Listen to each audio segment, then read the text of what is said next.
Hi, my name's Riley Stokes. Today I will be going over this demo that I've created with the help of a few members of the team about a new technology making its way into the market today. This is called High Dynamic Range, otherwise known as HDR. Let's start off by talking about what will be presented today. First, we'll discuss High Dynamic Range, talk about what it's about, why it's better than standard dynamic range, and why it's important.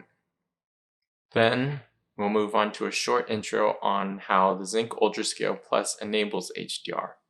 After that, I'll go through two demonstrations on HDR on the Zynq UltraScale Plus platform with more detail on how HDR is enabled. These two demonstrations are a file-based decode as well as a live capture, encode, decode, and display. After that, we'll conclude by talking about the summary and the next steps that you can take after this demo.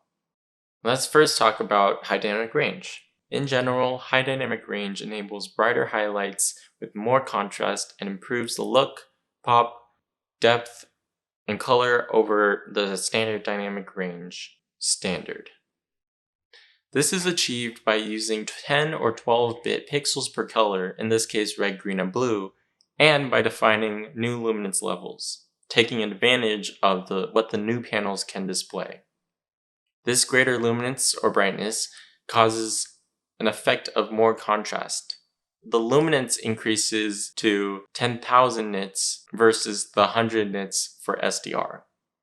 This is 100 times more. HDR also uses metadata to communicate these new parameters between devices. So to show this 10-bit color or 10,000 nit brightness, this metadata is sent between devices. Finally, the SMPTE 2086 is an example standard which defines color primaries as well as the white point and luminance range. On the right, we can see a graph that shows both color gamut and luminance in a visual form. This is an important graph because it shows the increase in both color and brightness, the two main improvements of HDR.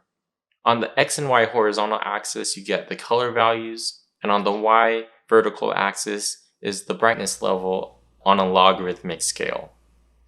With this graph, it is visually clear how many more colors are represented by the PT2020 color space over the SDR standard BT709 section. Moving more in depth into color, here's a chart that shows the entire color gamut of what the average human eye can see. We can also see here the Rec 2020 color triangle, DCI-P3, and Rec 709 color triangles. These standards dictate a digital representation of color encoding for displays and provide a baseline for manufacturers to target. There's a lot of color science here, but the main takeaway is that the Rec 709 color triangle is much smaller than the Rec 2020 color triangle. This means that the Rec 2020 color space is able to represent more colors and look more like real life to our eyes. Speaking of our eyes are also able to see a higher luminance range. Here, let's get a basic understanding of high dynamic range in terms of brightness or luminance.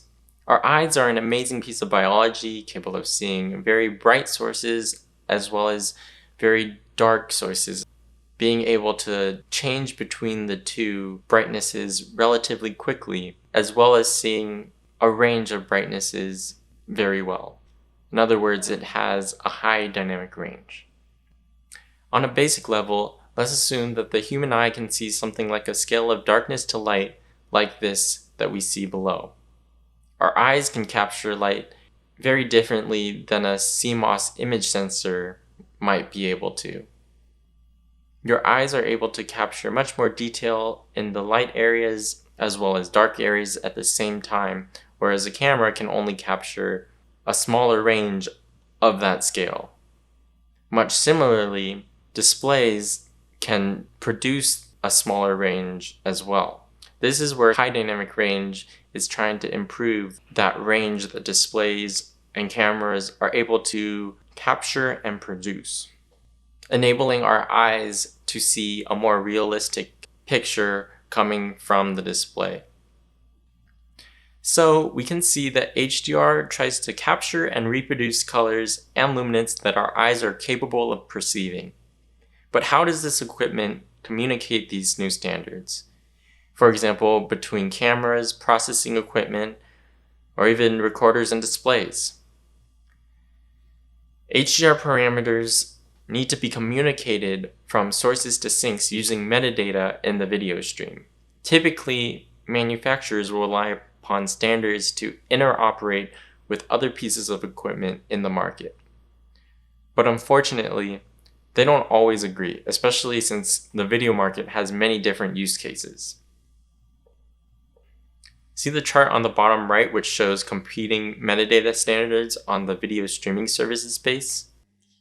We can clearly see here that different companies are choosing different standards, some multiple, some just one, to use for their competing streaming services. And it's not just streaming, but cinema, live TV broadcast equipment, displays, projectors, video delivery. These all have their own metadata standards that address their industry's use cases for media consumption, all being different and similar at the same time. A comparison between three, for example, are of HDR10+, Dolby Vision, and HLG. First of all, HDR10+ and Dolby Vision have a different way of communicating metadata than the older versions of HDR. This is by using dynamic metadata, which means that the HDR metadata defining the characteristics we've talked about before change per frame or per scene depending on the lightness and darkness of that scene. In addition to this, Dolby Vision also allows for a greater color depth of 12 bits, as well as a greater max luminance level of 10,000 nits and a lower minimum luminance level of 1,000th of a nit. This allows for better color as well as a greater luminance range to show this greater high dynamic range. On the other hand, HLG is both SDR and HDR compatible. This is because a single video signal is able to be produced that renders SDR on older displays that don't have HDR capabilities, but still render HDR on newer displays with the proper specifications. This is something broadcasters prefer, as they don't have to transmit a second signal in parallel, but just the one that sends HDR and SDR. Today I'll be showing you a demonstration with HDR10. However, we also have examples for HLG, and in general, Xilinx's goal is to demonstrate how HDR metadata is transported from sources to sinks, and customers are free to explore how they can implement and support other upcoming standards. In other words, any of these three HDR standards, as well as the many others, can be implemented using the Zynq UltraScale Plus. Now that we've looked at some information on HDR, let's bring it all together to review the main differences in a side-by-side comparison. We can see the differences between HDR and SDR clearly in this simulated visual representation. Of course, we can see the three main points here: brightness, contrast, and color, the differences between the HDR on the right and the SDR on the left. In terms of brightness, we can see that HDR creates the brighter image because there's a greater range of luminance. Remember, there was a max luminance of 10,000 nits versus the 100 nits for SDR. The contrast also improves since the greater luminance range allows for a bigger difference between the highlights and the shadows of the image. Finally, there is also a greater color range. The 8-bit SDR color can now be 10 or 12 bits, allowing for more colors to be shown, matching real live colors more closely. These three aspects allow HDR to be more realistic, have real-life color depth, and have better exposure, making the image look better overall. Now that we've gone over HDR, let's take a closer look at the Zynq UltraScale Plus. For those of you who are unfamiliar with this device, there's a family named EV devices for embedded video, which includes a full-featured H.264 and H.265 video codec. This device also supports formats like 8K and 4K 60, but also, now with the most recent improvements, enables the HDR metadata pass-through. We also enable access to the video codec through a well-known open-source multimedia framework known as GStreamer. We use software frameworks such as Video for Linux for capture, as well as MPSoC for displays. In this demo, we will be using V4L2 and the file system as inputs and MPSoC as an output, with GStreamer communicating between the two. Custom plugins similar to these can be ran on top of the GStreamer layer to enable other technologies such as machine learning or even custom peripherals as well. Now let's move on to the demonstrations. As mentioned earlier, there will be two demos shown today, one being file decode and the other a live stream encode and decode. First, let's go over the setup that I will be using today. Here is a diagram of what it looks like. A 4K source should be connected to the HDMI in and a 4K UHD monitor to the HDMI out. Then the SD card will have the image on it and the USB drive with the HDR content that will be moved between the ZCU106 and the 4K source. Our main interface to the Zynq UltraScale Plus ZCU106 evaluation board is using a standard UART protocol. And finally, the connection to the home network is completely optional, but helpful if you want to download third-party HDR content directly to the ZCU106 evaluation board. To start off with our first demonstration, let's go over the objective as well as what the pipeline will look like. The main goal here is to explore the standard HDR-enabled compressed media, as well as verify decode and understand HDR metadata. Here is a diagram of what this pipeline looks like. We go from the file system to the decoder and the VCU, and then output with the HDMI to the monitor. We are also using a third-party 4K HDR media source in this demonstration as well as the next one. Okay, so first we'll start off by turning on the board, and we'll wait for it to boot up here, but while in the meantime, I'll talk about what we'll do first. So first we will be kind of setting up the board. We will set up the HDMI output mode and set up the resolution and format of the HDMI scaler node.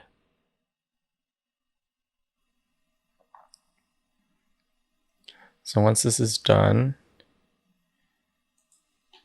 we can input these commands. So this first one is the mode test command that sets the CTCR configuration to 4K P59.94. And then once that's done, we can kill any existing commands and then run the setup of the resolution and format of the HDMI scaler node with the media controller command. And once again, and now that we've done that, we can go ahead and start our first demonstration by taking the files that we have on the SD card and copying them over to DDR to avoid slow read speeds. So first we'll make a directory, and then after we'll use the copy command to copy these files over.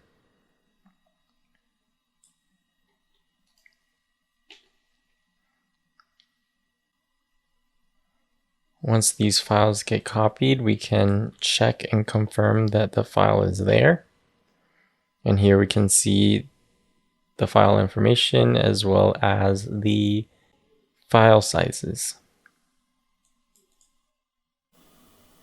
To look further into the information that these files contain, let's start off by opening up VLC and looking at the codec information that VLC can see. By looking at this media information, we can see HDR metadata values such as the color space, luminance levels, primary RGB values, as well as the white point that you can see there at the bottom. Similarly, by using GST Discoverer, we can see metadata values as well. We'll use GST Discoverer to display the file metadata and stream information on the input side, so on the file input side. And then we will use this below command to output the exact lines for the video information that we're looking for using GST Discoverer. First, I will reset the terminal here. So we will be using this command, like I said, to check for this mastering display info and other HDR metadata. So here we can see that there's the chroma format as 420, the bit depth of 10 bits, and the colorimetry is BT 2100 PQ. And we can also see the mastering display info that matches the VLC information that we can see here on the right. So these values have been converted to be able to be used to define this metadata information to set up HDR properly. Now let's move on to the next step of decoding this file that we see here. We're going to use this command here using GST launch. We're going to take this file from this location in our DDR memory. We're going to demux it, parse it, and then decode it with the OMX H265 decoder. And then finally display it on the monitor with KMS Zynq. Okay, now that we can see that there's video running, we can see that this HDR content is being properly passed through.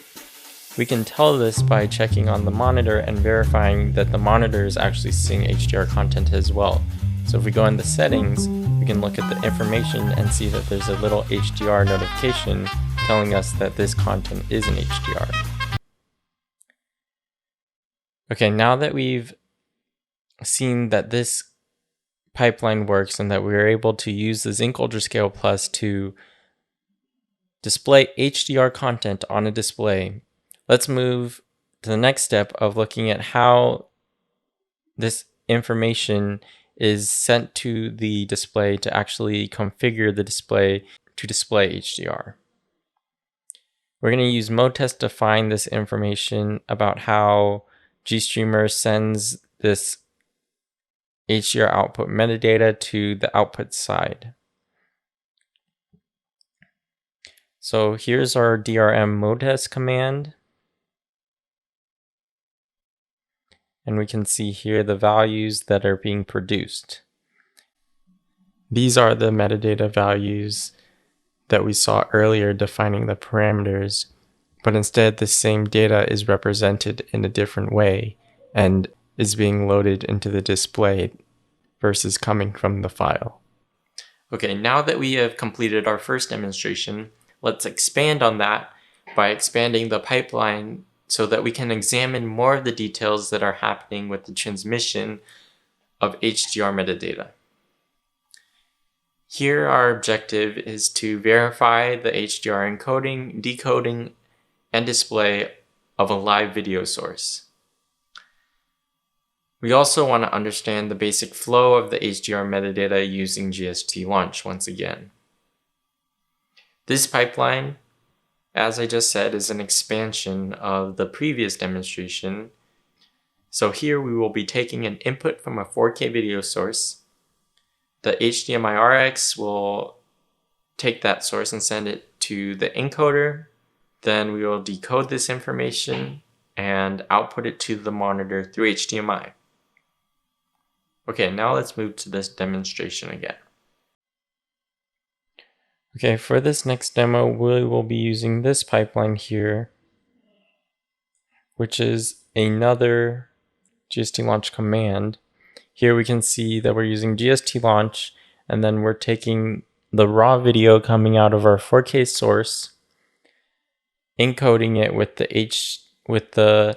OMX H.265 encoder, taking that encoded video and decoding it with the OMX H.265 decoder, and then displaying it on the FPS display sync. When we do this, we can see our Android menu system, and we will go into this menu system to VLC to actually play our video. So now that we've got this video running, let's cancel this pipeline and restart it. And now we can see that this video is playing properly in HDR by checking again the display's information settings.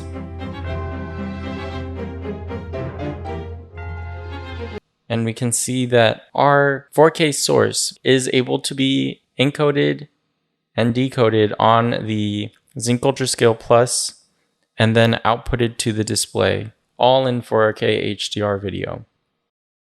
Now, you might be wondering why I had to restart the pipeline, and that is because these 4K HDR sources, such as a camera, video file, broadcaster stream, or anything of the like, have the choice to output SDR or HDR.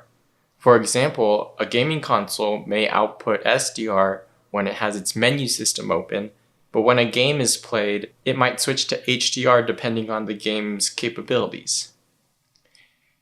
Currently, we are able to use the tool GStreamer in order to temporarily see HDR content and make simple pipelines in order to demonstrate the possibility of HDR on the Zynq UltraScale Plus.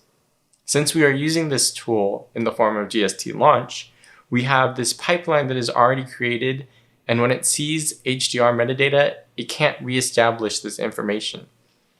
Instead, we must break down and restart the pipeline like I did. Customers, however, will not be using GST launch. Instead, they will be using the GST API, where they will be able to build their own binaries that will be able to solve this problem and automatically see the HDR metadata flag in order to redefine it during video playback. So here I'll talk about the states in the pipeline and why this happens.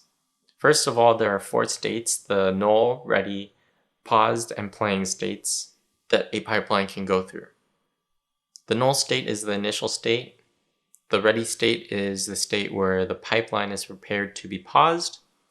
In the pause state, the element should be ready to accept and process data. And finally, the playing state allows the sync to accept and render data.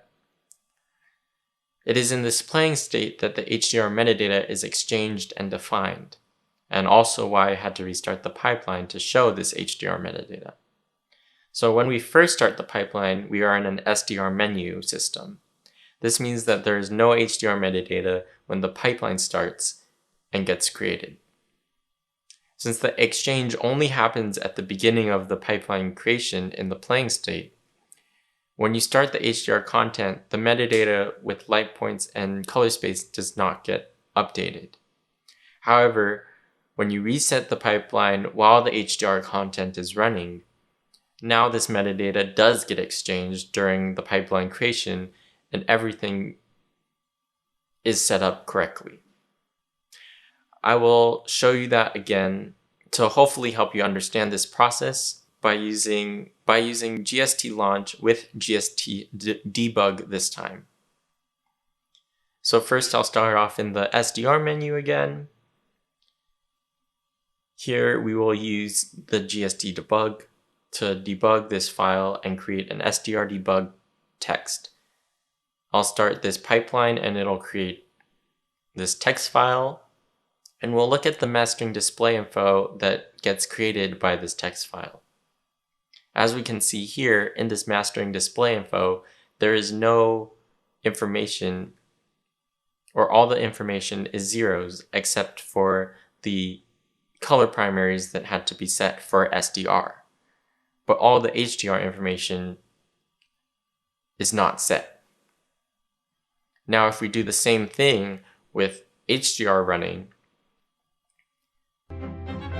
so if we run this for like 5 seconds, we can create this text file and grep once again and see that now the mastering display info actually has values in it for the color primaries as well as the white point and luminance levels. So here you can see why I had to restart the pipeline in the first place and what the pipeline steps are going through in order to actually encode, decode, and display this 4K HDR live source. Now that hopefully we've understood that, let's look at what the HDR metadata actually does during this pipeline. In this diagram, the green arrow is the video pipeline, and it's pretty clear how the video gets to the HDMI monitor. The focus here is what happens to the metadata by the red arrows. The HDR metadata is extracted from the auxiliary info frames to Video for Linux. V4L2 has a flag which notifies GStreamer that the HDMI source is carrying HDR-enabled metadata. This metadata is automatically copied by GStreamer to the appropriate VUI and SCI, VUI and SCI fields. We'll review this briefly on the next few slides. This, however, is how metadata is encoded into the compressed H.264 or H.265 stream and is stored with the video content. When the compressed stream is decoded by the VCU decoder, GStreamer once again extracts the proper data from the VUI and SCI and transports the data to the next element in the pipeline, in this case the KMS Zynq driver. The KMS Zynq driver, or Direct Render Manager, DRM, writes the HDR metadata back into the auxiliary info frames, successfully configuring the HDMI display to output this HDR metadata. Next, remember when we talked about the VLC information and how HDR makes the image brighter and have more color with these parameters we found? Well, this is where the color space is written into the VUI, the VUI video usability information, and the light standard is written into the SCI, supplemental enhancement information. In the top table, we can see the different formats for SDR and HDR, and the color primaries, transfer characteristics, and matrix coefficients that all get stored in the VUI. Similarly, in the bottom table, we can see that for HDR10+, the SMPTE ST2086 standard would be stored in the SCI. There are 3 HDR-related video usability information VUI parameters, including color primaries, transfer characteristics, and matrix coefficients. This VUI metadata is contained in the sequence parameter set, the SPS, of the intercoded frames. These are just some parameters that define things like resolution, aspect ratio, and color space. There is also a flag that determines whether there is HDR metadata as well, as I said earlier. In addition to these VUI parameters, there are also two HDR10 related supplemental enhancement information SCI messages. The mastering display color volume, MDCV, and the content light level, CLL. This here is the structure of this SCI data. In the middle is the mastering display info we saw earlier when using GST Discover and when using VLC. As an example, the primary RGMB values that we see in the VLC information on the right determine the three corners of the triangle seen on the color graph on the left. This essentially determines the limits of the colors that can be displayed. To wrap everything up, the Zynq UltraScale Plus supports seamless transport of HDR formats. These HDR formats enable higher contrast and more vibrant media delivery. This is done by having brighter and darker luminance levels, using 10 and 12-bit color, allowing for more accuracy, as well as using metadata that specifies these new parameters. If you remember the side-by-side comparisons we've talked about, you can see that HDR offers a lot more than SDR.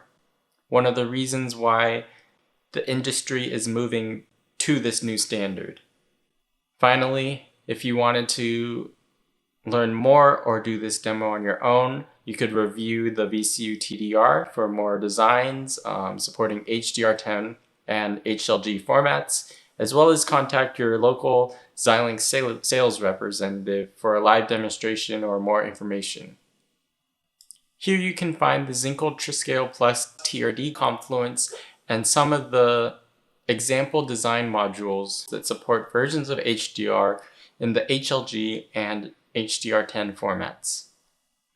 These two designs that support these are the 2nd and 6th that I have listed in this chart here, but all this information can be found on the confluence.